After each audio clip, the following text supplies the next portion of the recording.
Halo semuanya, kembali lagi bersama gue Fatima Tusala di channel Ungu Film.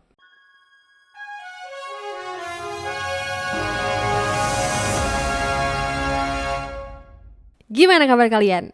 Semoga pada sehat-sehat ya. Oke, kali ini gue mau bahas yang sempet rame di Netflix nih. Film berjudul Kalian Pantas Mati, bercerita tentang seseorang pemuda yang berjuang demi mengungkapkan teror setan di sekolahnya. Kira-kira bisa nggak ya? Yaudah gak usah banyak basa-basi lah. Buat yang belum subscribe, subscribe dulu biar gue semangat KKN, iya gak sih? Kalau udah, mari kita gaskan. Cerita akan berfokus pada seorang pemuda bernama Raka yang sedang menggambar di bis. Udah ketemu hantu, ditambah ketemu sama teman satu sekolah dan kena rundung. Untung ada ibu-ibu yang ngebela Raka. Pulang dari apartemen, Raka masih aja diikutin sama hantu di bis tadi. Ya udahlah, Raka nurutin tuh si hantu itu biar jasadnya ditemukan. Daripada tidurnya nggak nyenyak ya nggak sih kayak gue di posko KKN. Kangen rumah. Sementara itu di tempat lain, ketujuh pemuda lagi pesta di klub sambil ngerayain ulang tahun. Salah satu dari mereka bernama Vanessa pamit duluan dan jalan ke parkiran. Tiba-tiba dia bertemu dengan sosok setan masker. Mundur terus mbak sampai nggak sadar kalau ada mobil lewat. Dan inilah Kalian Pantas Mati. Raka mulai males ngadepin perundungan di sekolahnya. Dia memutuskan untuk mengabari pamannya untuk pulang ke Bogor. Besoknya, Raka naik bis dan ketemu hantu di siang bolong. BTW, Raka ini punya gelang khusus yang bisa ngasih tahu kalau ada makhluk halus gitu. Ya contohnya kayak nenek satu inilah. Turun dari bis, Raka ngasih payung ke seorang cewek cantik yang diperankan sama Mbak Z JKT48, sebut saja Windy. Dia ngajakin si Mbak Windy ini untuk berteduh di warung dekat terminal, lalu pesan minuman anget. Tapi kok cuma satu cangkir? Ya elah, mbaknya hantu toh. Raka lanjut pulang ke rumah pamannya yang bernama Mang Ajat yang berprofesi sebagai penulis dan dukun. Bedanya nih, dia ngedukun itu karena mewariskan ilmu dari Aki Yayat. Ilmu turunan gitulah, jadi nggak heran kalau Mang Ajat ini bisa ngelihat makhluk halus dan punya gelang yang sama seperti Raka. Oh iya, Raka dikasih saran sama Mang Ajat untuk mengabaikan makhluk halus kalau semisal udah capek sama kehadiran mereka. Gimana ya, Raka kan orangnya nggak tegaan gitu. Raka pergi ke kamarnya dan ngeliat beberapa potongan berita kecelakaan yang menewaskan sepasang suami istri alias orang tuanya Raka. Kita kenalan sama 3 siswa pentolan di SMA Sumpah Pemuda Bogor. Ada Dodit, Romi, dan Nino. Raka tiba-tiba lewat di tengah-tengah mereka karena udah terlambat. Dia minta maaf dan pergi gitu aja. Untungnya penjaga sekolah yang bernama Pak Dudung masih mau bukain gerbang buat Raka. Beda sama Dodit dan kawan-kawan yang main ngadu ke orang tuanya. Raka diantar sama Butara dan dikenalin di kelas barunya. Dia disuruh Butara untuk duduk di samping cewek bernama Sonya. Baru aja hari pertama, Raka udah kena pisuhan karena duduk di tempat Vanessa, temennya yang udah meninggal. Lah kok pas, dia duduk di depannya Dodit.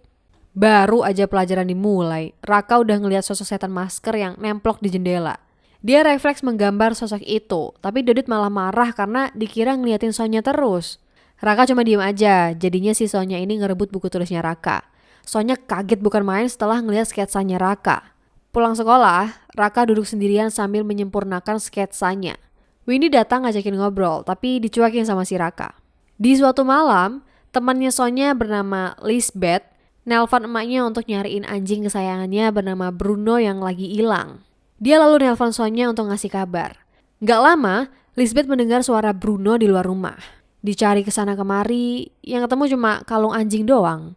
Entah sejak kapan, tiba-tiba ada sekantong darah yang jatuh mengenai Lisbeth. Sosok setan masker muncul di hadapan Lisbeth.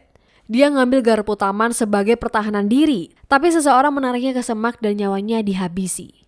Orang tua Lisbeth dan polisi melapor ke pihak sekolah soal hilangnya Lisbeth. Raka yang kebetulan lewat disuruh manggil Sonya yang lagi debat sama Dodit soal setan masker. Begitu Sonya pergi dari kelas, Raka jadi kena bulan-bulanan sama Dodit dan teman-temannya. Alah Dodit. Windy nongol di saat yang gak tepat. Karena udah capek, si Raka ini to the point nanya permintaan Windy biar gak ganggu dia lagi. Rupanya simple. Windy cuma pengen tahu siapa namanya. Dari kejauhan, Sonya dan teman-temannya bernama Nara ngeliat Raka ngomong sendiri. Sonya nyamperin Raka dan nanya soal setan masker. Tapi sayangnya, Dodit dan kawan-kawan datang dan Raka terpaksa tutup mulut. Windy menegur sikap Raka yang gak melawan Dodit, tapi Raka malah menyalahkan Windy. Coba tadi kalau gak ada Windy, pasti Raka nggak akan ditindas Dodit kayak gini. Windy mencoba untuk menghibur, tapi Raka udah muak dan berteriak ke arah Windy untuk gak usah ngikutin dia lagi. Malam-malam, temannya Dodit bernama Nino lagi ngerekam video gameplay. Lagi asik-asiknya, pintu kamarnya tertutup sendiri. Nino sempat heran, tapi dia membuka pintu kamarnya dan kembali ngegame. Lampu mendadak mati, lalu Nino mengotak-atik PC-nya untuk melanjutkan rekaman. Setelah gamenya kembali berjalan, muncullah setan masker di layar komputer yang membuat Nino kaget. Tiba-tiba, seseorang menyekap Nino dari belakang dan membenturkan kepalanya hingga wassalam. Di sekolah, Sonya khawatir dengan Nino yang hilang gak ada kabar. Sementara Raka mencari Windy karena merasa bersalah dengan kejadian kemarin. Raka merasakan ada kehadiran makhluk halus di dalam gudang sekolah, tapi dicegah masuk sama Pak Dudung. Dia lanjut nyari di terminal. Bis pertama, kedua, hingga akhirnya dia ketemu sama si Windy. Raka minta maaf atas kejadian kemarin. Mereka berdua berbaikan, sampai-sampai si Windy ini dibawa pulang ke rumah Mang Ajat. Sementara itu di kosnya Nino, Sonya dan kawan-kawan mencari petunjuk kemana Nino menghilang. Dari rekaman game semalam, mereka kaget ketika Nino menyebut setan masker. Nah, percaya kan lo, Dek? Sekarang, Raka dan Windy jadi makin akrab. Mulai dari main lempar batu, hingga bersantai di taman. Raka menggambar sketsa Windy sebagai ganti selfie. Mang Ajat tahu dengan gelagat Raka yang suka sama Windy. Beliau ngingetin dan nyadarin Raka kalau si Windy ini udah jadi hantu, bukan manusia gitu. Mending sama aku aja, Mas. Hasil ulangan udah keluar. Erlin mendapat nilai tertinggi, sedangkan Sonya dan kawan-kawan dapat nilai terendah. Akibatnya si Erlin ini jadi bulan-bulanan Sonya dan Nara. Raka datang dan menghentikan Sonya, tapi dia sendiri ikut jadi bulan-bulanan si Dodit. Dia menyesali sikapnya yang jadi sok pahlawan. Windy datang dan menghibur Raka. Baginya, tindakan Raka itu udah benar. Ya, walaupun ikut kena juga sih. Biar ulangan besok dapat nilai bagus, Romi nekat ke sekolah untuk nyolong soal ujian. Walau sempat terkunci di lab kimia, pada akhirnya Romi berhasil dapat soal ujiannya dan dikirim ke Sonya. Erlin dipaksa ngerjain soalnya dan ngasih jawabannya. Setelah misinya selesai, Romi bersembunyi di kamar mandi. Tiba-tiba lampu berkedip sendiri lalu muncul setan masker. Romi berusaha menelpon Sonya tapi nggak dipeduliin karena sudah malam. Ya, seperti yang kalian tahu, Romi berakhir wassalam. Ujian pun dimulai. Dodit, Sonya, dan kawan-kawan nyontek dengan cara masing-masing. Sedangkan Raka malah diganggu sama setan masker. Capek dengan masalah setan satu ini, Raka nanya soal setan masker ke Windy. Malah kertasnya disobek dan diinjek-injek. Sabar ya, Mas, udah 2 kali ngegambar loh. Sepulang sekolah, Raka dikasih tahu sama Mang Ajat soal berita kecelakaan bis yang korbannya bersekolah di SMA Sumpah Pemuda. Namanya Dini Tantrayani BTW. Untuk mencari tahu Dini, Raka nanya ke Erlin. Erlin gak punya fotonya, tapi Dini pernah masuk majalah sekolah edisi tahun lalu. Raka langsung ngecek di perpus dan menemukan foto Dini, hantu yang selama ini ngikutin dia. Tapi gak lama, Raka diserang sama setan masker. Jimat gelang Raka mengungkapkan identitas setan masker yang rupanya adalah Dini sendiri. Lah, kok bisa gini? Raka dicegat sama Windy alias Dini. Dengan perasaan marah, Raka memberitahu nama asli Windy dan menuduh kalau dia diam-diam balas dendam ke teman-temannya. Bahkan berusaha menyakiti Raka. Di sini Dini ingat semuanya dan cerita sama Raka. Ternyata Dini tuh anaknya Pak Dudung, penjaga sekolah di sini. Dia ini terkenal pinter dan berprestasi dalam bidang tarian daerah. Cuma sayangnya, si Dini ini jadi salah satu sasaran perundungan gengnya si Sonya. Gak kuat dengan perundungannya dia alami, Dini memilih minggat dari kota. Pak Dudung membujuk Dini untuk pulang ke rumah, tapi dia malah ketabrak sama bis. Raka kecewa dengan Dini. Biar Dini cepat kembali ke alamnya, dia nekat membalaskan dendam Dini dengan menghajar Dodit dan Sonya. Sambil mengobati luka akibat kena tonjokan Dodit, Mang Ajat memberitahu soal setan 2 wajah. Intinya, Dini punya 2 sisi karena gak kuat sama penderitaan semasa hidupnya. Satunya baik, yang satunya jahat. Gitu. Raka ini curiga kalau si Pak Dudung ini pelakunya. Mang Ajat membenarkan kecurigaan Raka karena Pak Dudung sempat minta belajar ilmu perdukunan sama Mang Ajat. Di tempat lain, Dodit lagi cuci muka di kamar mandi. Dia sadar ada seseorang yang datang dan mencoba menghabisinya dengan kunci Inggris. Untung telinga Dodit peka, jadinya dia bisa kabur dengan mudah dan menelpon Sonya yang lagi ada di klub. Tahu kalau kondisinya semakin gawat, Raka merasa harus pergi ke sekolah untuk menyelamatkan Dini. Dia melihat sebuah catatan harian jatuh dari meja dan memperlihatkan sketsa anak kecil. Diambillah buku catatan itu dan gaspol ke sekolah. Sementara itu di ruang guru, keasikan Butara yang lagi nonton tutor yoga diganggu sama pintu yang tertutup sendiri. Beliau ngecek ruang sebelah, tahu-taunya lehernya ketancap gunting. Setelah modar, seseorang ngambil HP Butara. Ya siapa lagi kalau bukan Pak Dudung. Dodit dan Sonya mengecek ke gudang sekolah. Tiba-tiba pintu gudang terkunci sendiri. Horor dikit gak ngaruh, kata Dodit. Dia hendak mengecek lemari di ujung gudang. Tapi Dodit mendadak diserang dari samping dengan kunci Inggris. Sonya dibikin histeris setelah melihat jasad Tommy dan Dodit yang dipukul hingga wassalam. Kita tahu itu Pak Dudung, tapi wujud beliau berubah menjadi setan merah setelah kena sorot senter.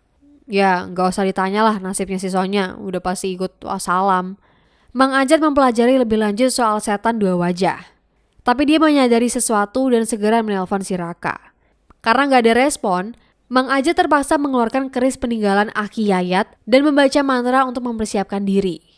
Raka ikut-ikutan nyusul ke gudang sekolah, di mana jasad teman-temannya udah tergeletak gitu aja. Dia membuka lemari dan mendapati jasad Dini membawa foto satu kelas, plus sesajen dan kertas mantra. Itu artinya teman-teman sekelasnya pada dalam bahaya. Nara, Erli, dan teman-teman sekelas pada datang ke lapangan indoor basket karena disuruh sama si Butara. Gak tahu aja itu jebakan dari Pak Dudung. Raka datang dan menyuruh teman-temannya keluar dari lapangan. Sayangnya mereka semua terlambat. Pintu-pintu di lapangan udah pada ketutup dan terkunci sendiri. Nara sempat berhasil kabur dari lapangan, tapi dia berakhir wassalam setelah ketemu sama si Pak Dudung. Listrik sengaja dipadamkan. Raka dan teman-temannya diserang dengan bola basket lalu disiram bensin oleh Pak Dudung. Wujud beliau berubah menjadi setan masker lalu melempar korek untuk membakar mereka semua. Untung si Raka berhasil nangkap koreknya yang bikin Dini ngamuk dan nyerang dengan gunting. Raka menahan serangan Dini yang membuat Pak Dudung terpisah dari setan masker karena efek jimat gelangnya. Raka meyakinkan Dini untuk melawan sisi jahatnya lewat sketsa Dini kecil. Ternyata Raka dan Dini udah jadi teman akrab semenjak SD. Raka pernah janji untuk menyelesaikan sketsa Dini kecil dan sekarang dia tunjukkan di depan Dini. Raka meminta maaf karena gak mengenali Dini, diikuti teman-teman yang lain. Dini akhirnya mau memaafkan hingga teman-teman yang lain bisa kabur dari lapangan itu. Raka menghampiri Dini dan diam-diam memberikan jimatnya pada Dini untuk membantu melawan sisi jahat Dini. Setelah Dini pingsan, tiba-tiba pundak Raka diserang oleh sisi jahat Dini dari belakang. Di saat genting, Mang Ajat membaca mantra lalu melempar kerisnya ke arah Raka. Gak pakai lama, Raka langsung menyerang sisi jahat Dini hingga menghilang. Setelah semuanya selesai, Raka tahu kalau si Dini ini udah tenang dan saatnya untuk pulang ke alamnya. Dan di akhir cerita, jasad Dini dimakamkan. Raka dan Mang Ajat melayat ke makam Dini, lalu pergi dari sana. Jadi begitulah cerita Kalian Pantas Mati. Alurnya gak ngebosenin sih, walau masih bisa gue tebak dikit lah dengan mudah. Tapi ya overall bagus-bagus aja sih. Gimana menurut kalian? Apakah seru atau biasa aja? Tuliskan pendapat kalian di kolom komentar. Request film atau series juga bisa sekalian di kolom komentar. Atau kalau kalian punya cerita horor bisa banget kirim ke email kita di bacahoror60@gmail.com. Pesan yang bisa kita ambil dari film ini adalah gak usah ngebully orang dah. Belajar yang benar udah. Emang ya, orang model Dodit, Sonya, dan kawan-kawannya suka nindas orang gitu. Udahlah, kok jadi emosi gue. Kesepian tanpa kekasih, cukup sekian, terima kasih. Sampai ketemu di pembahasan berikutnya. Bye-bye.